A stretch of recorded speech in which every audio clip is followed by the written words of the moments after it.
Hey guys, this is Tia. Happy New Year. I wanted to start the year off with a new twist on doing your dip nail manicure. So in today's video, we're going to be playing with foils. Foils are an easy way to amp up and to provide a little razzle dazzle to your dip manicure. So the dip shade of the day, the one that I'm currently wearing, is named GERRI. It's available on my website, naildipstudio.com, and this is a beautiful reddish brown tint. The more layers that you add on, the darker the color. It becomes extremely rich, extremely bold, but it's still a very beautiful shade. You will need a clear dip powder to encase the foils, and these foils are foils that I got from Amazon, but you can get them from Amazon or Michael's, or if Walmart has any. You're definitely going to need your brush. I'm using my dip brush, dust brush, as well as a nail buffer, your nail file, your liquid sets, and you'll probably need some tweezers and or a dotter so that you can actually lift up your foil flakes and place those on your finger. As well as I like to use those little glass dishes that I get from Dollar Tree.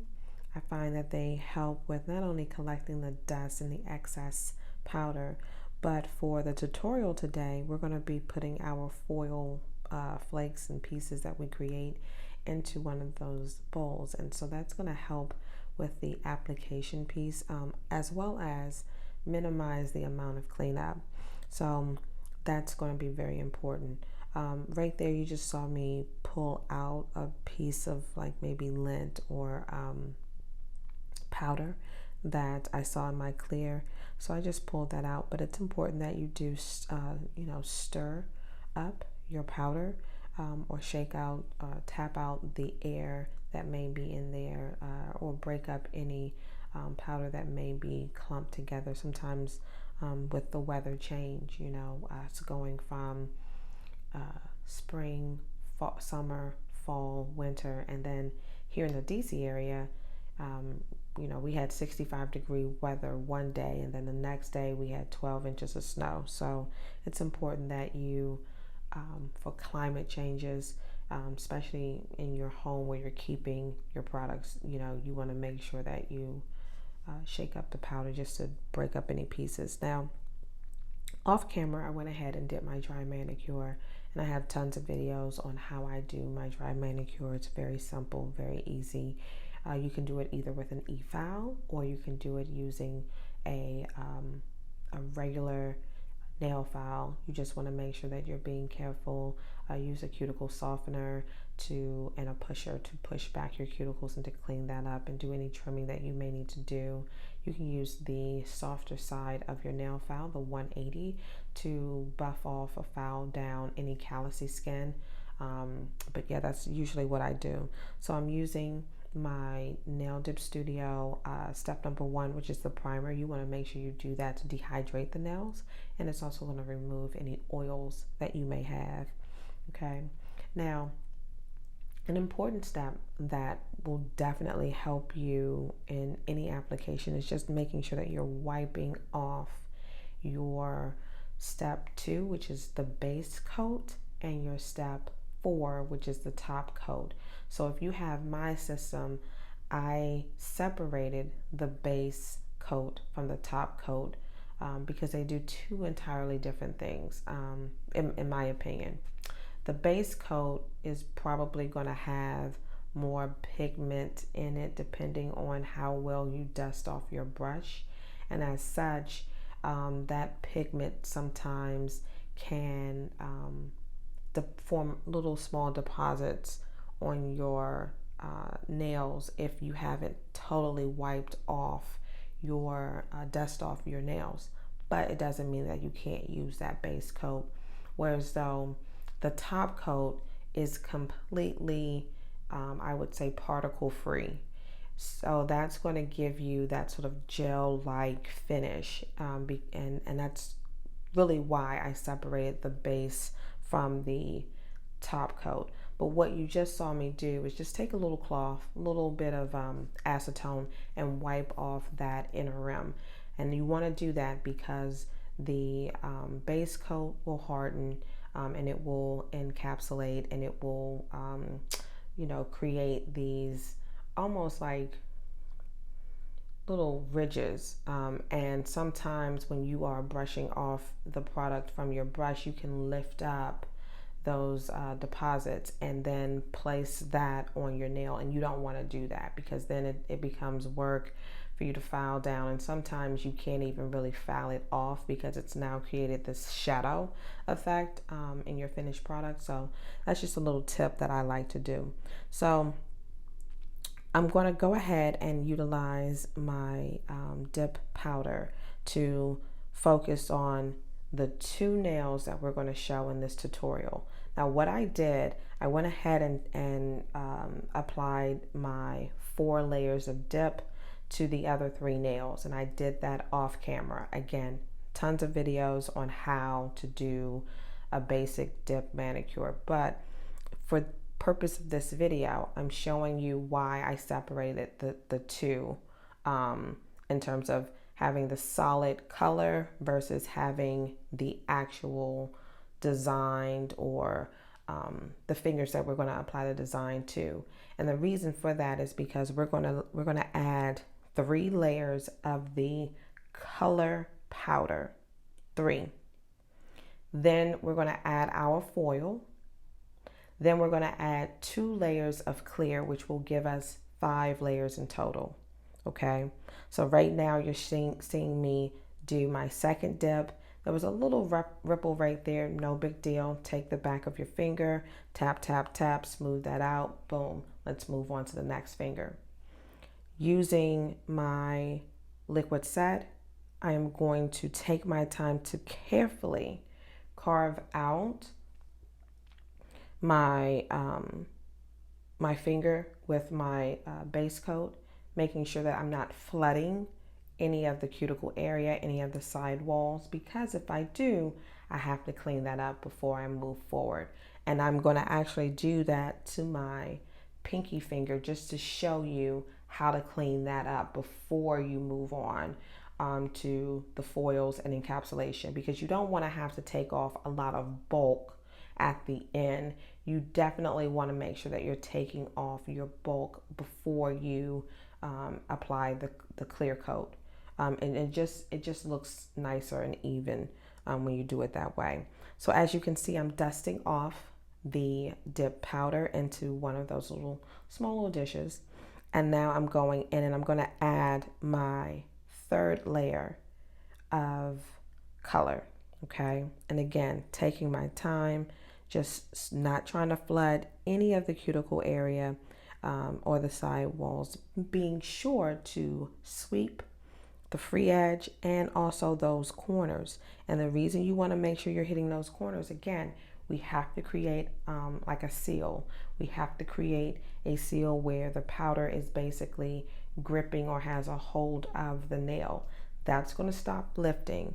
That's going to stop lifting. That's going to ensure that you actually have corners, because I know I get a lot of comments about people, hey, I used dip and I keep cracking or breaking my nails at the corner. You're not creating that seal.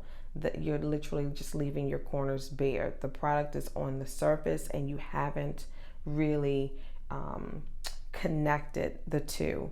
And I'll show you, I think in a later clip, what that looks like on the end. It's basically slightly pushing the product under just so that it has a grip, but not taking it too far. Okay, so now I applied the base coat. I did my 3rd dip.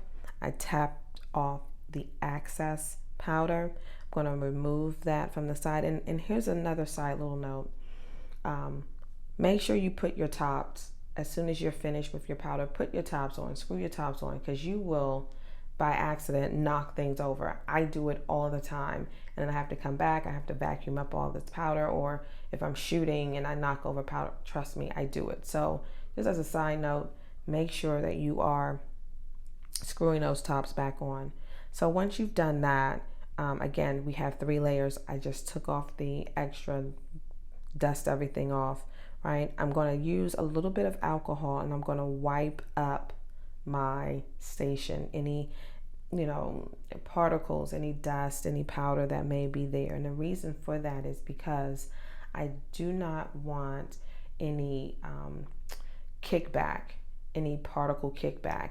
And this is imperative if you are doing your nails at home. You want to make sure that your station, your area, the place in which you're doing your nails, like the surface is always maintaining a minimum dust kickback surface. Like you don't want it to be too dusty where you put your hands down and as soon as you put your hands down, dust, travels up. Well, we know through gravity that whatever goes up must come down. So if you're not cleaning that station, you put your hand down, that dust is going to go up and then it's going to come back and land on top of your nails. Okay. So what we're going to do now is we're going to grab our foils and I'm going to use a pair of tweezers just to help me in terms of grabbing the foil pieces out, and I'm going to place those into a dish. I'm not going to use this dish, but I'm going to use a clean dish to put those powders in. Depending on how fine or what design you're going for, you can make your foils as small or as big as needed. This is 100% up to you. For me, I wanted a semi-chunky look with both of the fingers that I'm going to be playing with today. So that's why I didn't break the foil down too far because I didn't want too many small pieces. I wanted more of a chunkier texture underneath the nails, and you'll see that as we sort of make our way through. I am, for contrast though, doing a silver. I'm going to incorporate a gold, and I'm also going to incorporate like a coppery color, like a copper color, just so that it has some range there. I didn't want it to be flat, but if your preference is all gold, by all means, use the gold or use the silver. You can use all copper if you want, but I wanted a range of all 3. So that's why you see me sort of utilizing that. So what I'm going to do next is I'm going to get a little bit of water and put that in a dish. And the reason that I'm doing that is because when I use my daughter to help assist me with lifting the foil, sometimes having a semi-moist surface can help grab that foil. And it'll help you in your application. Now, there could be an issue with that, and you will see where I may have to pivot from using the dotter to using the tweezers.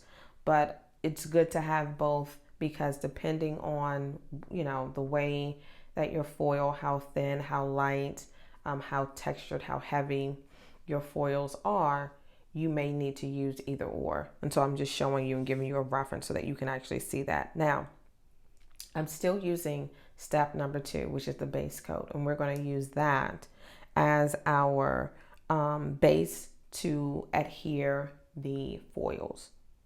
Okay, see how I just did that? I tapped in. And sometimes it doesn't work and sometimes it does. So I tapped in and now I'm just using my tweezers and I'm placing the foils just on top of each other, but trying to create some type of, I would say, pattern where it's almost like you see a little bit of everything, like an ombre foil effect. Yeah, that's it. Yeah, let's go with that. An ombre foil effect. And as you can see, the silver piece is too big. So what I'm going to do is firmly press the piece that I need down into the base coat, but then everything else that I don't need, I'm going to start to shave it off. And again, this was because I was going for a chunkier look. And you can clearly see that in the design and the way that it's coming out, right? So now what I'm going to do is continue to pull off any unnecessary pieces that I really don't need, and I'm going to place those pieces back into the dish. Now, the great thing about doing that is that when you come, when you go to the next nail, you would have already now created pieces where you could actually repurpose and reuse. Those small pieces can be used just as easily as the larger pieces. Now, I'm taking the back of the daughter and using that to firmly press into the foils to lay them down to like remove some of the texture. And then I'm going to take my finger just to ensure that everything is feeling right for me, right? Because again, we're going to encase this. We have to encase this with the clear. So it has to have enough smoothness where the clear dip powder can actually grip and grab and create its layer. But then on top of that, I have to add another layer. So I need a surface that is smooth enough where it won't create too much texture for me to file off. Okay, so now I'm going to grab the base coat, still using step number 2, applying a thin layer of the base coat, and now I'm going to submerge my finger into the clear powder, and I'm going to do that once, pulling it out, putting it back in, pulling it back out. Why? Because we know that the base coat sometimes can get tacky when you put your finger into the clear powder, and you want to make sure that you have everything is saturated. So I go in once, I pull it back out, I'll go back in a second time just to make sure that anything that may still be a little tacky, that some powder gets there to absorb it. So now it creates that seal that we're looking for. Okay, so in this finger here, I'm just using, again, the base coat. In addition to using the base coat, I'm just picking up and placing my foil flakes, just trying to create some type of design that I'm comfortable with. And again, the great part about playing with foils is that it allows you the freedom of literally doing whatever you want to do, however you want to place your chunks and your pieces. You can literally do that, and it's a beautiful, sometimes you can create a work of art and you weren't even trying to do so. You were just trying to do something with a little flair. Now, to me, foils are the easiest way to amp up your dip manicure without, especially even if you can't draw. Like if you can't draw, if you're not someone who is, you don't have a steady hand, so you can't necessarily draw those sort of symmetrical lines or shapes on your nails, then this is your best bet, using foil flakes. And I'm going to introduce that this year on this channel. Just, okay, here are the basics, but then here's some sort of intermediate tips and tricks that can take your nails up to the next level. And so again, put your foils, draw out your pattern where you want to do it with your base coat. And as you're doing that, place your foils on there, making sure that you're pressing them in to remove some of that texture, to make it flat enough so that the clear coat can actually, adhere, but create a nice surface, a nice smooth surface, so that you don't have to do too much filing. Once you've placed your foils on, you're going to do your base coat and then submerge your finger into the clear powder. Okay, you're going to do 2 layers. Why? Because we need to make sure we still haven't fouled, we still haven't buffed, and you at least want 2 layers. You want that foil to be 2 layers down, so that if, let's just say, a half of layer of the clear comes off, it's still protected and it's still going to give you a flawless look. Okay, so now we're just going to dust off the extra powder and make sure that you use a clean bowl. I'm just using the bowl that had the water in it because I didn't feel like grabbing another one. But again, you just want to make sure that you're doing that and you put 2 layers. And again, the reason for that is you do not want to put just 1 layer of clear, because you have to file and you have to shape, and you don't have enough I would say subsurface between the foil and the top layer in order to file off, like to shape up your nail. Let me say that differently. The foils are underneath. It's almost like ice with on a lake. That ice, that icy layer, if it's not enough, if it's not thick enough, and you jump on that ice, you're going to fall into the water.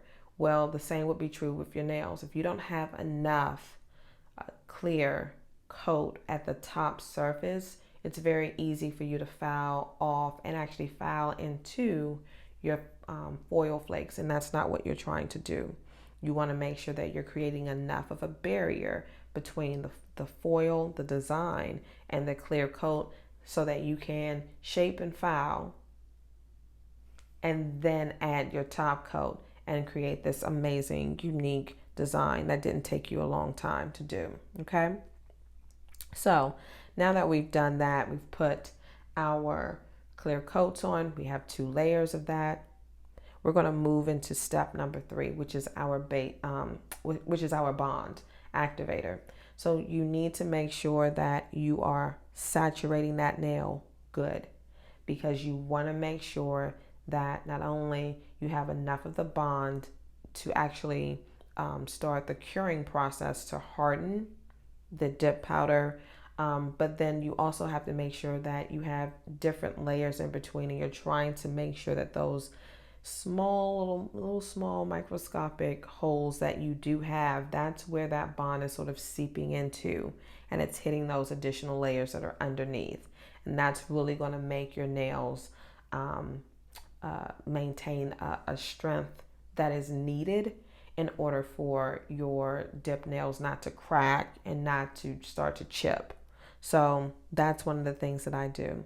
So after I've let that bond set for about a minute or 2, I will then jump into my filing. And as you can see, I'm just using my file the normal way.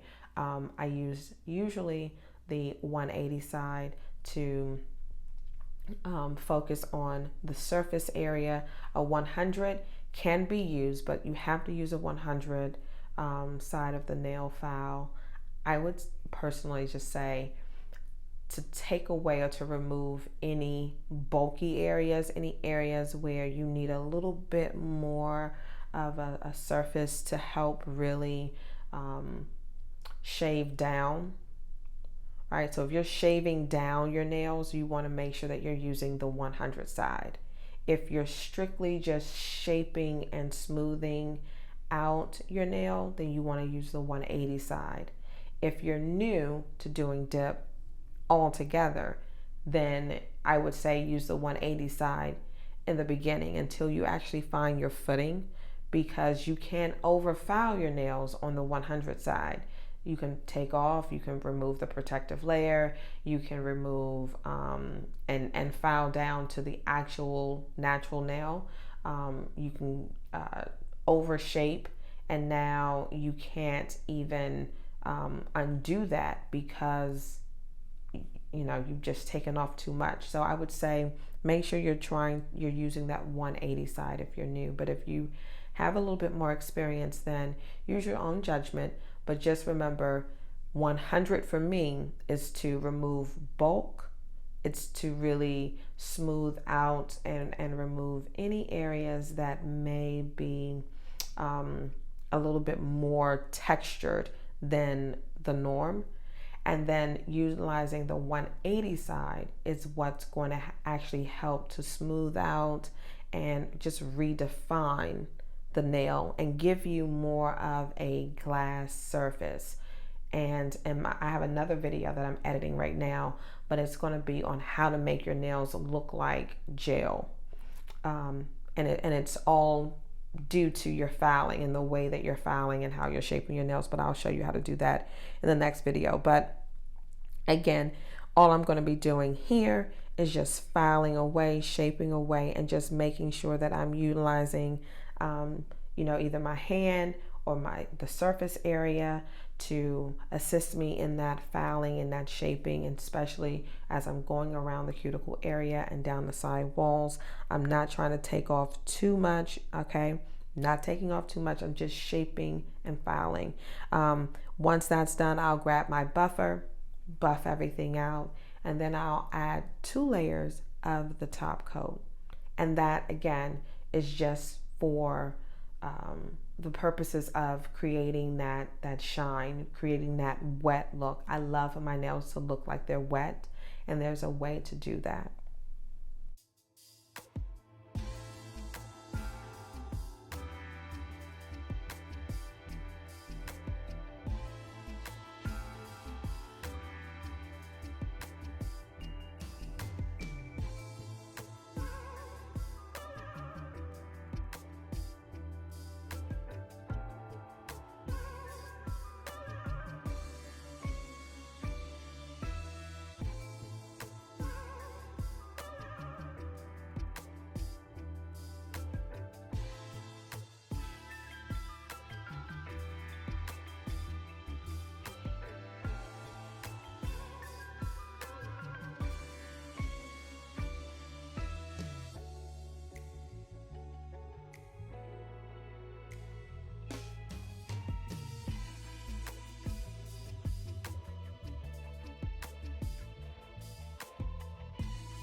Now that we have finished doing our filing and buffing, please wash your hands. Wash your hands thoroughly, because you want to make sure that you're starting off with a clean surface, dry surface, and also a surface that is lint-free. So as best as possible, make sure you're using paper products that they don't leave residue. They don't leave any, there's no heavy residue or sort of small little microscopic particles of cotton or paper, fibers of paper that are left on your nails.